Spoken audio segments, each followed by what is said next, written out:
नमस्कार, मी स्वामी षडाक्षरे. आज आपण बघणार आहोत ऑप्टिकल आयसोमेरिझम इन ग्लुकोज. ग्लुकोजमध्ये असलेलं ऑप्टिकल आयसोमेरिझम त्याच्याबद्दलची माहिती आज या ठिकाणी आपल्याला एक्सप्लेन करायची आहे. ओके, आता ग्लुकोज कसं असतो त्याचं स्ट्रक्चर पहिल्यांदा तुमच्यासमोर काढतो. ग्लुकोजचं आपण काढूया फिशर प्रोजेक्शन फॉर्म्युला. ग्लुकोजचं स्ट्रक्चर वेगवेगळ्या प्रकारे काढता येतं. त्या ग्लुकोजमधलं एक अतिशय फेमस स्ट्रक्चर ज्याला आपण म्हणतो फिशर प्रोजेक्शन फॉर्म्युला, तो तुमच्यासमोर मी काढणार आहे आणि त्याच्या आधारे काही गोष्टी तुम्हाला मी समजावून सांगणार आहे. तर पहिल्यांदा आपण काढूया ग्लुकोजचं फिशर प्रोजेक्शन फॉर्म्युला. कोणता? Fischer projection formula. Fischer projection formula. पहा पहा, हे तुमच्यासमोर काढतोय मी.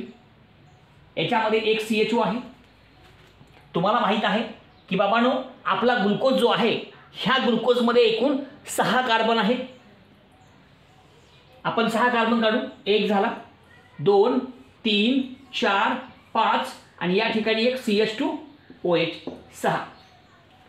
आणि ह्या तुमच्या ग्लुकोजच्या मॉलिक्यूलमध्ये एकूण 5 OH ग्रुप आहेत. 5 OH आपण काढूया.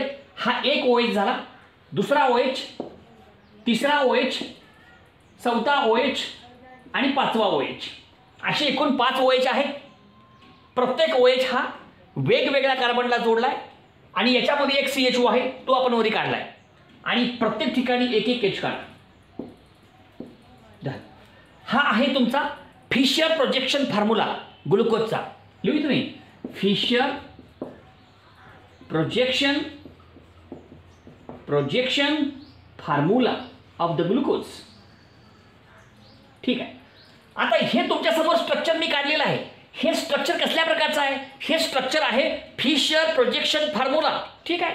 आता याच्या आधारे काही गोष्टी आपण सांगूयात. सगळ्यात अगोदर ऑप्टिकल आयसोमेरिझम बघत असताना एक शब्द अतिशय महत्त्वाचा, तो म्हणजे कायरल कार्बन. कायरल कार्बन म्हणजे नेमकं काय, त्याचा अर्थ पहिल्यांदा आपण समजून घेऊयात. बाबांनो, एक शब्द आपल्या समोर आलाय, त्या शब्दाचा अर्थ काय बघा. कायरल कार्बन म्हणजे काय? आता कायरल कार्बन म्हणजे काय ह्याची व्याख्या आपण करूयात. कायरल कार्बनचा अर्थ असा होतो, अशा प्रकारचा कार्बन ज्या कार्बनला जोडलेले 4 ॲटम्स किंवा ग्रुप वेगवेगळे असतात. समजा आपण एक उदाहरण घेऊयात. पहा, समजा हा कार्बन आहे. आता कार्बनला का जोडले इथं CH3, इथं का जोडले H, इथं का जोडले CH2 CH3, इथं का जोडले OH. आता या ठिकाणचा जो कार्बन आहे ह्या कार्बनला जोडलेला हा पहिला ग्रुप आहे CH3, हा दुसरा ॲटम आहे हायड्रोजन, हा तिसरा ग्रुप आहे इथिन, हा चौथा ग्रुप आहे OH. आणि म्हणजे हा कार्बन 4ही वेगवेगळ्या ॲटमला किंवा ग्रुपला जोडलाय. म्हणजे हा कार्बन झाला कायरल. असं आस्टेरिस्क टाकायचं वरी. आस्टेरिस्क मार्क करा, खून करायच्यावरती आस्टेरिस्क म्हणायचं, ह्या कार्बनवर करायचं. आणि अशा प्रकारे असा जो कार्बन आहे that carbon is called as chiral carbon. Chiral carbon म्हणजे अशा प्रकारचा कार्बन जो कार्बन 4 वेगवेगळ्या ॲटमला किंवा ग्रुपला जोडलाय. That carbon is called as chiral carbon. आणि ह्या उदाहरणामध्ये हा कार्बन 4 वेगवेगळ्या ॲटमला किंवा ग्रुपला जोडलाय, म्हणून हा जो कार्बन तुमच्या समोर आहे this carbon is called as chiral carbon. Because this carbon is bonded or attached to 4 different atoms or group. जो कार्बन 4 वेगवेगळ्या ॲटमला किंवा ग्रुपला जोडलाय त्या कार्बनला म्हणायचं कायरल कार्बन. ओके. आणि ज्या कंपाऊंडमध्ये, ज्या मॉलिक्यूलमध्ये कायरल कार्बन असतो तो कंपाऊंड, तो मॉलिक्यूल ऑप्टिकली ॲक्टिव्ह असतो. कसा असतो? Optically active. हे पहिल्यांदा जी माहिती आहे आपण लक्षात घ्यायचं. बाबांनो, अशा प्रकारचा मॉलिक्यूल, ज्या मॉलिक्यूलमध्ये कायरल कार्बन असतो अशा प्रकारचा मॉलिक्यूल हा कसा असतो? ऑप्टिकली ॲक्टिव्ह असतो. एक कन्सेप्ट क्लिअर. हा कोण आहे? ग्लुकोज. मग ग्लुकोजमध्ये कायरल कार्बन आहे का? आहेत तर किती आहेत? 1 आहे का 2 आहे का त्याच्यापेक्षा जास्त आहेत ते आपण बघूयात. ग्लुकोजच्या मॉलिक्यूलमध्ये कायरल कार्बन आहेत का ते आपण शोधूयात. ऐका, नीट ऐका. पहिला कार्बन इथून स्टार्ट करायचा. हा कार्बन पहिला. ठीक आहे. बघा आता इथे काय जोडले CHO, इथे काय आहे H, इथे काय आहे OH, आणि हे पुन्हा इकडच्या बाजूला हे सगळा मोठा ग्रुप आहे. म्हणजे इकडे CHO आहे, इकडे H आहे, इकडे OH आहे, आणि इकडे हा मोठा ग्रुप आहे. म्हणजे ह्या कार्बनच्या चारही बाजूला वेगवेगळे ॲटम्स किंवा ग्रुप्स आहेत. याचा अर्थ हा कार्बन कायरल आहे. बरोबर आहे. नंबर 2, हा कार्बन बघा इथं, हे इकडे OH आहे का, इकडे H आहे, इकडे हे एवढं संपूर्ण ग्रुप आहे मोठा, हा मोठा ग्रुप आहे, आणि इकडे हा मोठा ग्रुप आहे. म्हणजे हा कार्बन सुद्धा कसा आहे कायरल आहे. कारण ह्या कार्बनच्या चारही बाजूला असलेले ॲटम्स किंवा ग्रुप वेगवेगळे आहेत. तुम्हाला माहित आहे बाबांनो, अशा प्रकारचा कार्बन ज्या कार्बनच्या चारही बाजूला असलेले ॲटम्स किंवा ग्रुप्स वेगवेगळे असतात तो कसा असतो कायरल कार्बन असतो. हा कार्बन कायरल, आता हा बघा ह्याच्या ह्या बाजूला हे संपूर्ण ग्रुप आहे, एक इकडे H आहे, इकडे OH आहे, आणि इकडे हा संपूर्ण ग्रुप आहे. म्हणजे इकडे वेगळं आहे, इकडे वेगळं, इकडे वेगळं, आणि इकडे वेगळं. म्हणजे हा कार्बन सुद्धा कसा आहे कायरल आहे. बरोबर आहे का. हा बघा ह्याच्या एका बाजूला हायड्रोजन, एका बाजूला OH, एका बाजूला हा मोठा ग्रुप सगळा संपूर्ण मोठा ग्रुप हा, आणि एका बाजूला हा CH2OH आहे. म्हणजे ह्याच्या बी चारही बाजूला वेगवेगळे ग्रुप आहेत. म्हणजे हा कार्बन कसा आहे कायरल. शेवटचा कार्बन कायरल नाही, कारण 2 H आहेत. 2 सारखे झाले की आता हे 2 H म्हणजे कसं हे लिहू का मी इथं, हो का वरी असा आहे, हे कार्बन, हे हायड्रोजन, हे OH. हा वरचा ग्रुप सगळा मोठा वेगळा आहे, हा एक ग्रुप, हा दुसरा ग्रुप, हे 2 वेगवेगळे. परंतु या ठिकाणी H आणि H सेम आला की, म्हणजे 2 सारखे आले की, म्हणून हा कार्बन कायरल नाही. हे आपण पहिल्यांदा लक्षात घ्यायचं. कारण तिथं 2 H आहे, 2 सारखे ग्रुप झाले, 2 सारखे ॲटम झाले. म्हणून तुमचा हा जो ग्लुकोज आहे, एक वाक्य लक्षात घ्या, ग्लुकोजमध्ये कायरल कार्बन असतात का. उत्तर काय असणार आहे हो. ग्लुकोजच्या मॉलिक्यूलमध्ये कायरल कार्बन असतात. किती असतात 4. ग्लुकोजच्या मॉलिक्यूलमध्ये एकूण 4 कायरल कार्बन असतात. हे वाक्य आपण लक्षात ठेवायचं. आणि म्हणून आपण लिहूयात कायरल कार्बन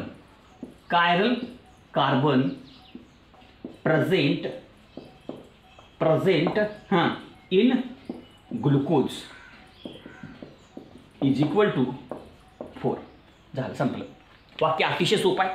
बघा दिसतंय का, मी पण बघतो दिसतंय का, म्हणजे आपल्या सर्वांच्या लक्षात येईल. ओके.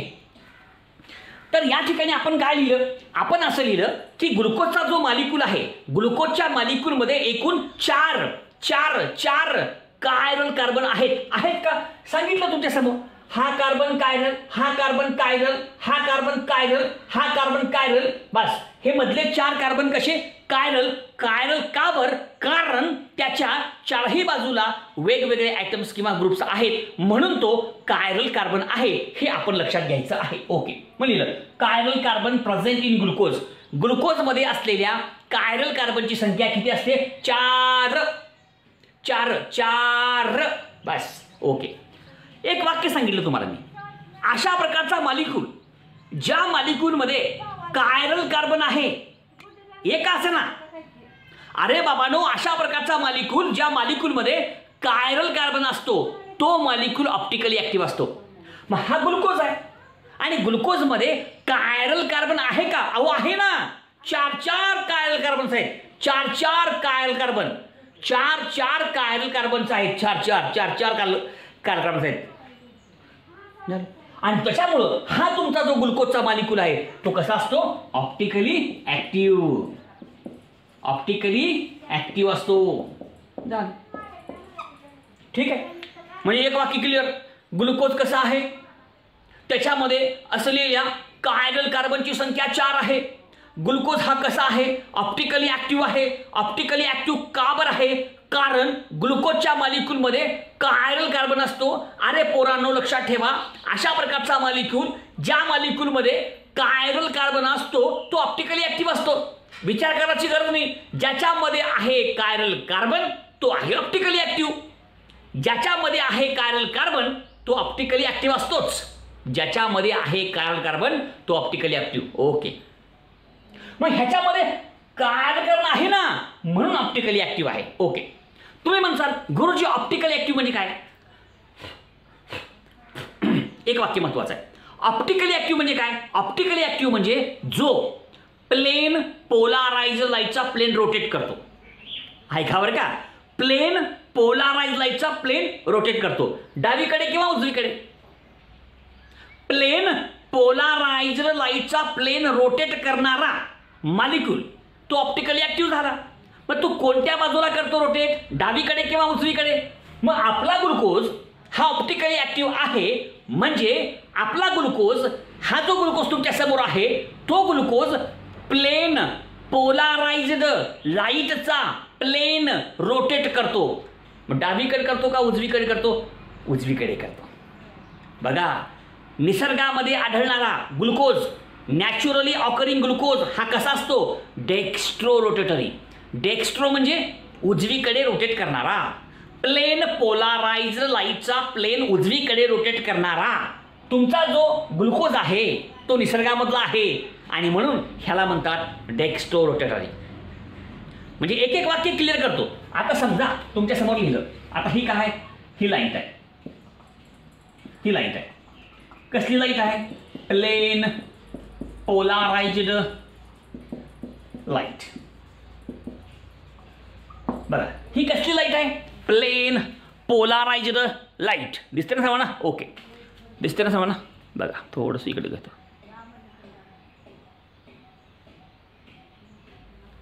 ठीक आहे. आता हे कोण आहे, प्लेन पोलार लाईट. ह्याला पास केलं ह्याच्यामधून, मग ह्याच्यातून बाहेर पडताना समजा ही लाईट आहे, ही लाईट ह्याच्यातून पास केली, मग काय झाली, बघा रोटेट. आता हिकडची बाजू कोणती आहे, कुठली आहे, उजवी, आणि हिकडची डावी. मग ह्याचा प्लेन नका इकडे झाला रोटेट, संपत हो का, उजव्या बाजूला रोटेट झाला. हे समजलं का, आपण वाटलं सेंटरला असं खून करू कळण्यासाठी झालं. आता ही कोण आहे आपली प्लेन पोलाराइज्ड लाईट, आणि ह्या प्लेन पोलाराइज्ड लाईटला आपण जर ग्लुकोजच्या मॉलिक्यूलमधून पास केलो तर ह्या प्लेन पोलाराइज्ड लाईटचा प्लेन रोटेट होतो कुणीकडे, उजवीकडे. आणि म्हणून ही आपली ग्लुकोज जी आहे, हा जो ग्लुकोज आहे तो कसा असतो, डेक्स्ट्रो रोटेटरी. Dextro rotatory. आणि म्हणून ह्याला म्हणतात काय, प्लस ऑर डी ग्लुकोज. कळलं का, प्लस ऑर डी ग्लुकोज असं ह्याला नाव दिलं जातं. हे पण आपण त्या ठिकाणी लक्षात घ्यावं. आणि म्हणून या ठिकाणी आपल्याला म्हणता येतं, बाबांनो, निसर्गामध्ये आढळणारा ग्लुकोज हा कसा असतो, डेक्स्ट्रो रोटेटरी असतो. डेक्स्ट्रो रोटेटरी म्हणजे तो ऑप्टिकली ऍक्टिव्ह आहे, तो प्लेन पोलाराइज्ड लाईटचा प्लेन रोटेट करतो, पण कोणत्या बाजूला, उजव्या बाजूला. म्हणून त्याला म्हणायचं डी ग्लुकोज, डेक्स्ट्रो रोटेटरी किंवा प्लस ग्लुकोज म्हणायचं. स्मॉल डी लक्षात घ्या, कॅपिटल डी वेगळं, स्मॉल डी वेगळं. इथं स्मॉल डी आहे, स्मॉल डी म्हणजे डेक्स्ट्रो रोटेटरी डी ग्लुकोज. आणि हा जो ग्लुकोज आहे ह्याला आपण काय म्हणतो, डेक्स्ट्रोज म्हणतो, कारण तो डेक्स्ट्रो रोटेटरी आहे. निसर्गामध्ये आढळणारा ग्लुकोज हा कसा असतो, डेक्स्ट्रो रोटेटरी. त्याच्यामुळं ग्लुकोजला काय म्हणतात, डेक्स्ट्रोज शुगर म्हणतात. डेक्स्ट्रोज कुठली लिहितं, इथे लिहू, डेक्स्ट्रोज म्हणतात, इथे लिहितो मी, डेक्स्ट्रोज शुगर.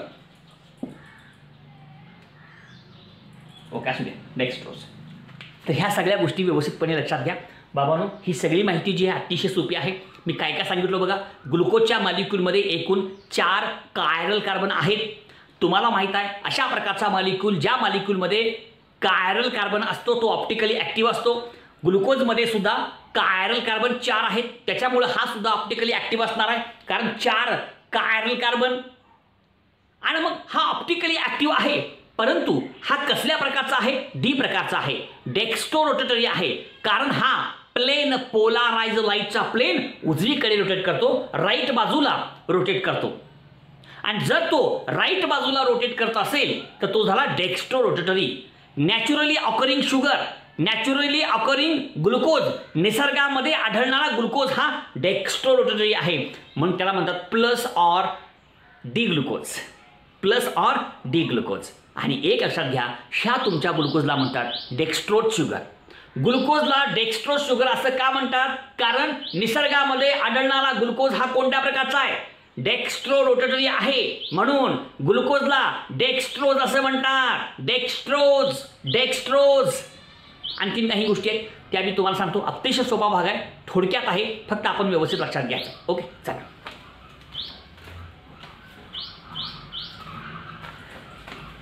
व्यवस्थित ऐका, नीट ऐका, म्हणजे ह्या सगळ्या गोष्टी तुम्हाला सर्वांच्या सहज लक्षात येतील. अतिशय सोपा भाग आहे, फक्त व्यवस्थित समजून घ्यायचं.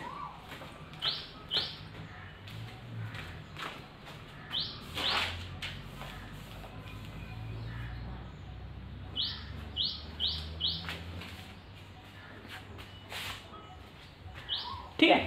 आता हा ग्लुकोज आहे. आता मी तुम्हाला काय विचारतो सांगतो, मी तुम्हाला विचारतो सांगतो. आता ही शुगर आहे. आता ह्या शुगरमध्ये कुठला ग्रुप आहे? CHO आहे, म्हणजे अल्डोज. ह्याच्यामध्ये कार्बन किती आहेत? 6, म्हणजे हेक्झोज. सांगितलं तुम्हाला सगळ्यांना माहीत आहे. ज्याच्यामध्ये CHO ग्रुप आहे तो अल्डोज झाला, आणि ज्याच्यामध्ये कार्बन 6 तो हेक्झोज झाला. मग ह्याच्यामध्ये CHO ग्रुप आहे आणि कार्बन 6 आहे, म्हणजे हा माझं अल्डो हेक्झोज शुगर. ऐका बरं का, अल्डो हेक्झोज शुगर. ग्लुकोज ही एक प्रकारची अल्डो हेक्झोज शुगर आहे. हे पण वाक्य लक्षात ठेवा, glucose is a aldohexose sugar. Okay. आता अल्डो हेक्झोज शुगर तुम्ही कोणतं घ्या, हे बी अल्डो हेक्झोज शुगर आहे. मग ह्या अल्डो हेक्झोज शुगरमध्ये एकूण कार्बनची संख्या जे कसे कायरल कार्बनची संख्या किती आहे? 4 आहे. मग मला सांगा तुम्ही ह्याचे जास्तीत जास्त किती स्ट्रक्चर आपण काढू शकतो, किती आयसोमर काढू शकतो, किती ऑप्टिकल आयसोमर काढू शकतो? कळलं का? एखादा मॉलिक्यूल त्याच्यामध्ये जर कायरल कार्बन असेल तर त्याचे आपण ऑप्टिकल आयसोमर काढू शकतो. बघा कसं काढायचं ऑप्टिकल आयसोमर. आपण काढूयात ऑप्टिकल आयसोमर कुणाचे? अल्डो हेक्झोज शुगरचे. ही आहे ग्लुकोज. एक उदाहरण घेतलं मी. ह्याचे एकूण किती आयसोमर काढता येतात? शुगरचं नाव आहे अल्डो हेक्झोज आणि त्याचा फॉर्म्युला आहे is equal to 2:n. 2:n. n म्हणजे कायरल कार्बनची संख्या इज इक्वल टू 2 ला 2 लिहिला आपण. n म्हणजे कायरल कार्बनची संख्या.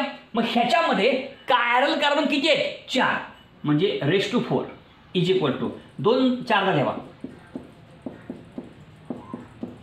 करा. बे दुनी 4, 4 दुनी 8, 8 दुनी 16 हे इज इक्वल टू 16 आयसोमर. किती? 16 आयसोमर. संपलं. आहे का बरं का? आणि म्हणून ही कोण आहे? अल्डो हेक्झोज शुगर आहे. आणि या अल्डो हेक्झोज शुगरचे वेगवेगळ्या प्रकारची किती स्ट्रक्चर काढू शकतो, किती ऑप्टिकल आयसोमर काढू शकतो? ऑप्टिकल आयसोमर म्हणजे वेगवेगळ्या प्रकारचे स्ट्रक्चर्स. असे किती स्ट्रक्चर काढू शकतो आपण? 16. आणि म्हणून आपण लक्षात घ्यायचं अल्डो हेक्झोज शुगरचे किती आयसोमर आहेत, किती ऑप्टिकल आयसोमर आहेत? 16. कसं काढलं? Formula optical isomer is equal to 2:n. Small n म्हणजे काय? कायरल कार्बनची संख्या. मग 2:4. 4 म्हणजे 4 झालं आणि उत्तराला 16. तर अशा प्रकारचे एकूण 16 स्ट्रक्चर्स काढता येतात. हे पण आपण लक्षात ठेवायचं. आणि ह्या 16 स्ट्रक्चरपैकी ग्लुकोज एक आहे. ग्लुकोज हे अल्डो हेक्झोजच्या एकूण 16 स्ट्रक्चरपैकी एक आहे. अल्डो हेक्झोजचे एकूण 16 स्ट्रक्चर काढता येतात आणि त्याच्यापैकी असा असलेला जो स्ट्रक्चर आहे तो ग्लुकोज आहे. म्हणजे ग्लुकोज हा ह्या 16 पैकी एक आहे. हे आपण नीट लक्षात ठेवायचं आहे. ह्याच्यामध्ये घोळ करायचं नाही. म्हणून अल्डो हेक्झोज शुगरचे जास्तीत जास्त आपण किती आयसोमर काढू शकतो? 16. 16 कसं काढू शकतो? त्याचा formula optical isomer is equal to 2:n.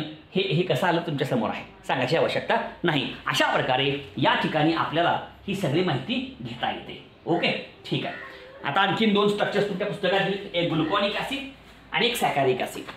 ठीक आहे, कळलं समान आहे. हा सगळा भाग व्यवस्थित लक्षात ठेवा, जास्त काय सांगायची गरज नाही. आपल्या पुस्तकात अजून 2 दिलेत. हे एक दिले ग्लुकोजचं स्ट्रक्चर, अल्डो हेक्झोज शुगर आहे. ग्लुकोज सुद्धा अल्डो हेक्झोज आहे. अजून 2 स्ट्रक्चर्स आहेत. एकाचं नाव आहे ग्लुकॉनिक ॲसिड, एकाचं नाव आहे सॅकॅरिक ॲसिड. ग्लुकॉनिक ॲसिड म्हणजे एक COH ग्रुप असलेला आणि सॅकॅरिक ॲसिड म्हणजे 2 COH ग्रुप असलेला. हा दोघातला फरक आहे. जर त्याच्यामध्ये फक्त एकच COOH ग्रुप असेल तर तो झाला ग्लुकॉनिक ॲसिड. जर त्याच्यामध्ये 2 COOH ग्रुप असतील तर सॅकॅरिक ॲसिड. त्याचं स्ट्रक्चर काढू आपण. बघा कसं काढणार तुम्ही. पहिल्यांदा ग्लुकॉनिक काढू. ग्लुकॉनिक ॲसिड COOH आहे का, CHOच्या ऐवजी COH लिहा. हां, 2 3 4 5 CH2OH. हे याची घ्या इथं. OH OH OH H OH H H. हे आहे ग्लुकॉनिक ॲसिड. ग्लुकॉनिक ॲसिड म्हणजे एक COH असलेला सेम ते स्ट्रक्चर आहे. फक्त CHOचे काय झालं ऑक्सिडेशन आणि CHO बिकम COH. एक COH असेल तर त्याचं नाव काय होईल? ग्लुकॉनिक ॲसिड. आणि 2 COH इथे एक आणि इथे एक सॅकॅरिक ॲसिड. कसं? हो का, असं COOH 2 3 4 5 आणि इथं सुद्धा COH 2 आली आणि मग इथं H, इथं OH OH OH, H, OH, H आणि H. ह्याचं नाव आहे सॅकॅरिक ॲसिड.